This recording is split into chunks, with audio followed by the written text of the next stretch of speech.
I was born by the ocean, a puckered rosebud, a mouth full of sea. When I was 2, my father threw me into the ocean to teach me to swim.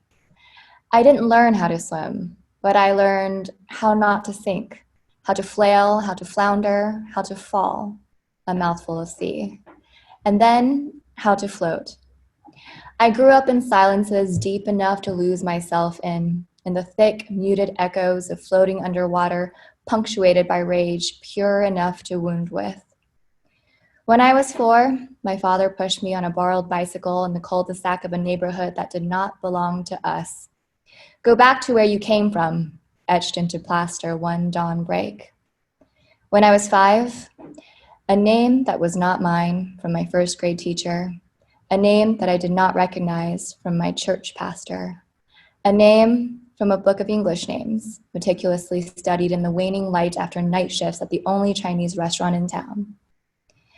At 21, I put on Craigslist the room I shared with a man I thought I could love. I still knew nothing of belonging, but I knew so much of longing I almost drowned in it. They say that repeated friction, the force of wave after wave, wears down even the strongest of rocks. Or it teaches you how to swim.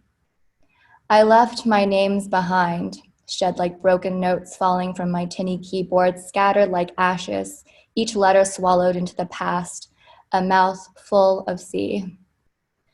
When I was 28, I sunk 50 feet into the Pacific in search of sea turtles, climbed onto the edge of a cliff to cry into the branches of Joshua trees, danced under a purple trellis as the shoreline blazed. I lived with the sound of the sea filling every marrow in my body. I learned that a home outside of yourself does not always exist, but yourself is sometimes all you need.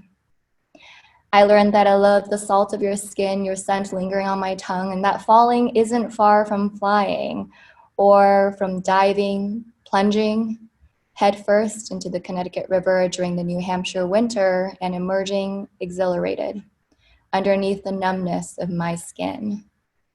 And I think I am learning to swim.